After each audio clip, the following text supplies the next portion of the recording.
Ronaldo 40 dan keyin qilayotgan ishlarni hozirdan o'zicha qilyapti-da bu. Isbotlamoqchi bo'lgan narsasi bor baribir. Arbelo nimadir isbotlasa qoladi deb o'ylaysiz? Oshda guruch kam, go'sht ko'p misol. Bodringni qovurish kerak misol uchun oshga aralashtirish uchun.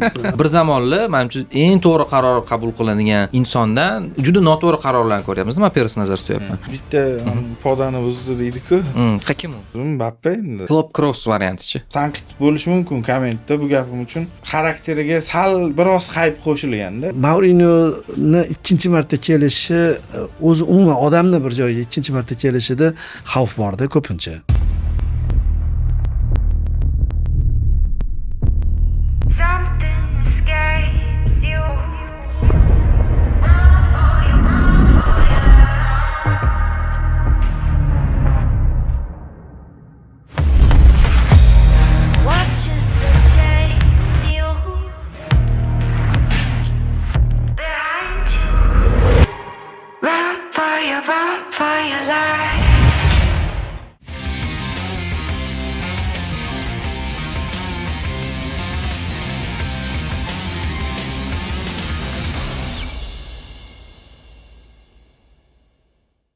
Assalomu alaykum do'stlar. Siz bilan Markaziy sektorda yana ko'rishib turibmiz. Do'stlar, suhbatda mavzularga o'tishdan avval eslatib o'taman. Demak, Markaziy sektor podkasti bosh nomi esa Davr Bank, Davr Mobile 2.0 ilovasi orqali siz 3,5 million so'mgacha bo'lgan pul mablag'larini foizsiz va komissiyalarsiz o'tkazishingiz mumkin bo'ladi va bank taklif qilayotgan avtomobillarni muddatli to'lovga, demak, foizlarsiz, komissiyasiz, ya'ni peniyasiz xarid qilsangiz ham bo'ladi. Harlaka oxiridagi 10 daqiqada klassiko haqida, men bo'lajak klassiko haqida fikrlaringizni bilmoqchi edim. Hafta oxirida Ma'lumotbek bizni klassiko kutyapti. Endi kimdir aytayapti, bu juda katta o'yin emas. Birinchidan yo'qotishlar ikki tomonda, ikkinchidan bir jamoa juda katta oldinlab ketgan. Ispaniya chempionat mavsumidan kelib chiqsak-da, bu o'yinning qiymati jamoalar uchun qanday? Masalan, Barselona natija ko'rsatib titulni shu o'yinda qo'lga kiritishi mumkin. Real bunga imkon bermaslik uchun harakat qiladi. Nima kutyapsiz klassikodan? Bu yerda kecha Xayrli aka bilan gaplashdim, men fikrlarini bilaman, menimcha o'zgartirmasalar kerak. Realning imkoniyatini ozgina yaxshiroq deb qarayaptilar, chunki deylik o'sha tarkibdan kelib chiqib o'zlari aytarlar. Yana ham sizda qanaqa kutilmoqda? Arbelovani isbotlamoqchi bo'lgan narsasi bor baribir. Arbelo nimadir isbotlasa qoladi deb o'ylaysiz? Yo'q, mana Mbappe misol uchun o'ynamasligi mumkin. 50-50 bo'lib turibdi. Shunaqa insaydlar chiqdiki, Mbappe sog'aysa ham Arbelo asosiyda qo'ymaydi. Biroz sovuqlashish bordi. Mourinyoning kelishi haqida gaplar ko'paydi-ku. To'liq o'zini shtabini olib kelar ekan. Hatto fizpodgotovka bo'yicha qaytarib olishdi Pintusni. Uni ham haydab olishar ekan. To'liq o'zini iyerarxiyasini o'tkazar ekan. Miguel Angelga ham hech kim ta'sir qilmaydi. Yuqoridan ta'sir bo'lmasligi kerak. Peresdan tashqari Mourinyoga. Faqatgina Arbelovani shtabida olib qolmoqchi. Agar Arbelovani o'zi rozi bo'lsa, o'zi xohlasa. Arbelovani qo'llab-quvvatlayotgan liderlar guruhi bor-ku, endi yaxshi insayd Mourinyoga ham taktika kerak ekanda o'zgina. Arbelodan taktika. Arbeloda taktika bor o'zi tagi. Endi City bilan o'yinladi. Yo, bunda qila olmayapti. Bu yulduzdek qila olmayapti. U Kloppni uslubida ekan-ku, o'zi tarbiya qilgan uslubi. O'zi Kastilyadan oxirgi chiqqanlar Raul ham shunaqa pressing qiladigan boshqacha murabbiylar. Endi jamoada hozir masalliq yo'q. Bardak, masalliq ham masalliq yo'q deyish. Pressingga masalliq. Masalliqlar hali boshqacha teng taqsim qilingan. Fransuz oshxonasiga moslab kelingan. Oshda guruch kam, go'sht ko'p misol. G'alati-yu, ovqatni yaxshi masallig'i ham ko'payib ketsa. Bodringni qovurish kerak misol uchun, oshga aralashtirish uchun. Paradoks ko'p. Ali baqlajonni qo'yardi-yu, go'sht o'rniga shanga. Shunaqa. Endi shu taraflama ham Camp Nou'da bir-birini maydonda yaxshiroq o'ynaydi-ku bular.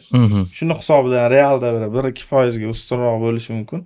Klassikoda o'xshamaydi-ku, har doim podkastda aytilgan gaplar. Ko'pincha o'xshamaydi bo'lib ketadi-ku, bilib bo'lmaydi-ku. Eng kutilmagan voqealar klassikoda. Barsa tarafdan qarasak, masalan. Barsa tarafdan qarasa, endi hozir Barsada ham Rashford o'ngda o'ynab yuribdi-mi? Oxirgi o'yinda bardakchi tushyapti, Rashford zaxiradan tushyapti.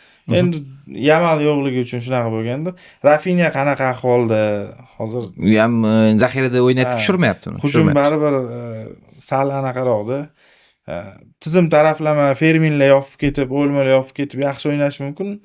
individuallik kelganda baribir Yamal, Rafinhani formasi seziladi-da. Yakunlash o'rni paytida. seziladi. Keyin durang uchun o'ynash boru. Yomon a? Bu sal ta'sir qilib qoladi. Ha, Realda ta'sir boshqa qilib qoladi. yo'l yo'q-da, g'alabadan boshqa. Qutqarib qolish uchun. Mavsumni qutqardi deydi agar yutib olsa, mayli keyin nishonlaydi, boshqa qiladi, lekin 2 marta Yonimizda emasda. 2 marta El Clasico'ni yutgan bo'ladi chempionatda. Ha. Bu yaxshi ko'rsatkichda. Biz boshqalar bilan yo'qotgan ochkolarimiz hisobiga chempion bo'la olmadik deya oladi. O'zaro o'yinda yutgan. Shunaqa ham shunga yaqin ham o'zi bunday olib qarasa, keraksiz o'yinlarda ochko yo'qotganlari bo'ldi-ku Real. Ha, keraksiz o'yinlarda ochko yo'qotganlari bo'ldi. Xo'p, Kurtuva ham qaytargan.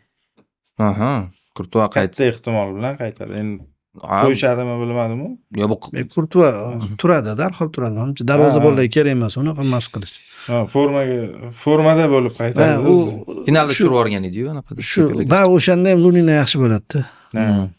Ya hozir yutadi dedik, endi o'zimizcha yutadi demadik-ku, kattaroq ehtimol Realga berdik-ku. Lekin Fabrizio ham yozdi, Chouameni bilan Valverde urushib qolibdi-da. Bu oddiy tortishuv bo'lmagan ekan-da u yoqda. Endi u Chouameni bilan Valverde Yo, bu yuragi bo'lib turibdi hozir, Güler ham yo'q-ku markazda. Endi Peter cheplab ketadimi yo'q shu o'rtasida. Realdagi ana shu oldin aytaydik-ku, o'yinida xaos, boshqa. Mana endi rostdan ham xaos yuzaga kelyapti-da. Petitsiya Mbappega qarshi. Milliondan oshdi. Ha, u ketsin degan. Mana hozir Chouameni va Valverde masalasi, u yerda Arbeloa va Mourinho masalasi. O'ta bir zamonlar menimcha eng to'g'ri qaror qabul qilinadigan insondan juda noto'g'ri qarorlarni ko'ryapmiz. Nima Peres nazar tutyapman. Nimaga bunday bo'ldi? Nima qilish kerak endi? Hozir Realdagi chiqish yo'lini qanaqa ko'ryapsiz? Mana Mourinhoni siz o'qiyotib bilyapmiz-da biz masalan. Lekin masalan ideal variantda siz qanaqa Real uchun kelajakni qurgan bo'lardingiz, ko'rgan bo'lardingiz? Bitta podani buzdi deydi-ku. Kim? Shunaqa holat Mbappe endi. Hamma narsa shunga ko'rsatib. Viniciusni ham tanqid qilishadi-yu, qo'shib. Ikkalasi pressing qilmaydi deyshadi. Statistikaga qarasa, eng ko'p o'rtacha 90 minutda pressing harakatlar Valverde emas, boshqasida emas, Viniciusda ekanda. Shu mavsumda. Vinicius e'tibor bersa, pressing harakatlari aqlliroq, to'g'ri, kerak joyda dam oladi. Kecha Dembelelar ham dam olgan joylari bo'ladi, robot emas futbolchi. No, kerak joyda yaxshi pressing qilib berar ekan Vinicius ham. Mourinhoni kelishi yaxshi bo'lardi. Chunki esinglarda bo'lsa, birinchi kelganda ham shunga o'xshash holat bo'lgan Realda ham. Necha yillab kubok yutmagan. Ronaldoning o'zi ham 2009-yil kelgan bo'lsa, 13-yilda yutdi-da. 4 yil yuta olmadi. 4 yil u ham tanqid ko'tardi. Bavariya bilan alamli penaltilar seriyasi bor. Bu 4 yilda Messi 3 tami oltin to'p ko'tardi. Oltin to'p, treble'lar bo'ldi Barsada orada. Endi shunaqa xato qilib o'sganda endi Mourinho bir shakllantirib bergan liderlarni. Raullar ketgan. U yosh edi deb payt. Klopp Kroos-chi? Endi hozir bular ham shakllantirib beradi-da hozir. Klopp Kroos variantichi. Yo'q, Kloppga bilmadim. Klopp nima deydi? Klopp yoqadi. Bu hozir tanqid bo'lishi mumkin kommentda bu gapim uchun. Xarakteriga sal biroz hayp qo'shilganda murabbiy. Biroz hayp qo'shilgan u. Videolar yasashda foydalanishadi-ku. Liverpoolni to'g'ri ishlagani ham to'g'ri kelib qolgan o'sha paytda. U olib kelgan futbolchilar mana Minaminoni o'ziga qarshi yaxshi o'ynaganini olib kelgan-u. Darwin, Minamino o'xshamagan-ku birortasi transfer. Birinchi kelganda ham taklif qilgan o'yinchisi Julian Brandt bo'lgan ekan-da. Salah uchinchi variant bo'lgan. Ha, Salah bo'lmagan. Sport direktorlari taklifi bilan olib berilgan o'yinchilar yaxshi o'xshab ketganda. Salah bilan urushib ketsa ham o'zini bosgan, oxirigacha konfliktga bormagan. Alonso ham bordi-ku. U nima qiladi bu jamoada? Salahdan battar yuribdi bu yerda. Qiyin Kloppda. Endi Kroosni yordamchi qilib anonsi bosishi mumkin, bilmadim. Hozir menimcha Mourinho bilan Zidandan boshqasi to'g'rilolmaydi. Zidan Mourinho bir jang qilib, bir boshqa yo'l bilan to'g'rilashi mumkin-u. Zidanda sal boshqacharoq bo'ladi. Zidan undan ham yaxshiroq variant bo'lardi. Va Zidan anonsi haybati bosadi-da. Bu klubda Ancelotti sifatida ham ko'proq Ancelotti sifatida Zidan. Ha, fransuz hamda u.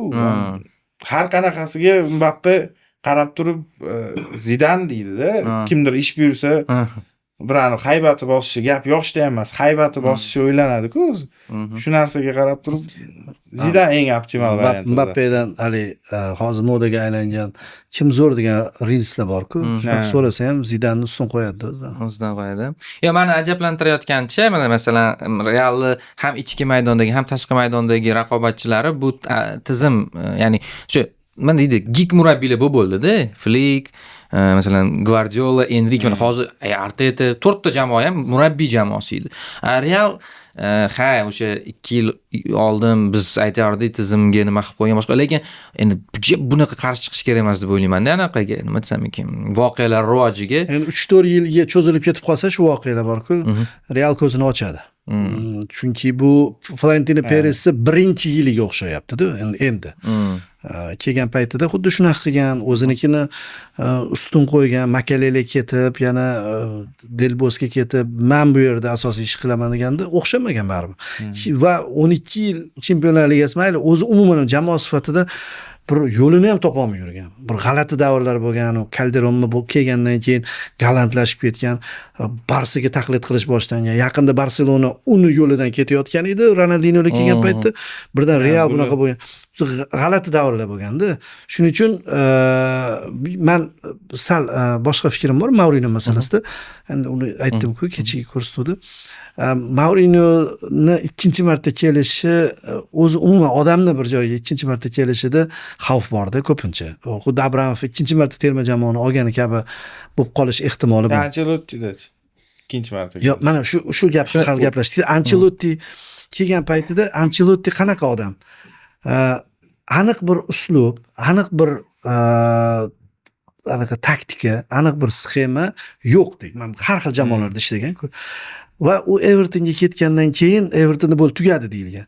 Lekin u o'g'li bilan keldi-da. Davide bilan. Va o'g'li juda ko'p vazifalarni bajardi deb o'ylayman. Masalan uchun o'g'li qarorlar chiqardi, o'g'li bir ikki marta quchoqladi. Uni Ancelotti nomidan qildi-da. Haligi falonchini nom bilan yozib kelinsa o'tib ketadi deydi-ku kinoda. Ancelotti oilasi bo'lganligi uchun baribir yoshlarga murojaat qildi, zamonga moslashdi deb o'ylayman Ancelotti-da. Shunaqa bir yurishlar qildi. Keyin mana bu Mbappe bilan Vinicius voqeasi boshlangandan keyin ular ham yecha olmadi deb o'ylayman. Bu narsani yetisha olmadi. Mayli Mbappe unaqa juda shohini tiramagandir u paytida, futbol nuqtai nazaridan tanqidlarga uchradi. Hozir boshqa tomonga o'tib ketib qolindi-yu, baribir u Ronaldo 40 dan keyin qilayotgan ishlarni hozirdan o'zicha qilyapti-da bu. Ronaldo deyiladi. Endi mayli hal qilgan hamda shunga yarasha Ronaldo ham qilgan vaqti mana Mourinho bilan konflikti bor-ku. Mendesh o'zi ommaga olib chiqqan u.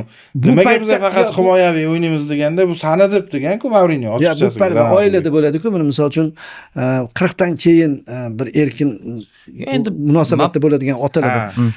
Sen 30 dasan, 30 da ishlashing kerak. Sen hozir unaqa bolalaring yosh deganda munosabatda bo'ladi-yu, sen unga taqlid qila olmaysan deydi. Uni yosh katta, 50 ga kirgan, nevara deyish mumkin-da. Ronaldoda shunaqa holat. Bu men shu Ronaldoni ko'ryapman, hali tizimga ta'sir qilish, menga o'ynash deganda ochiqcha bunga anu ham ta'sir qiladi. Neymar bilan Messini maktabini ko'rganim, o'zini vatanida xohlagan ko'yga solib kelgan-ku.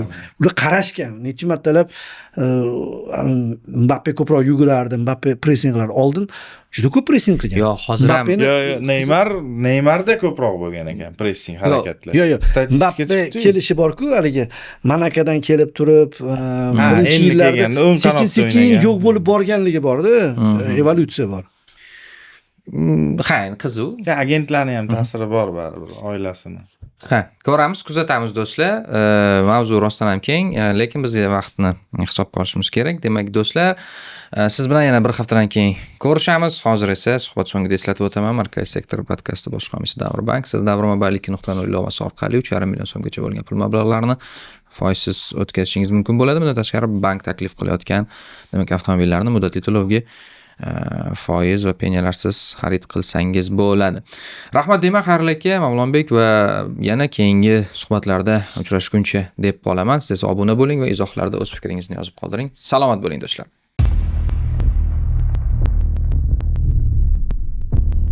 Something escapes you.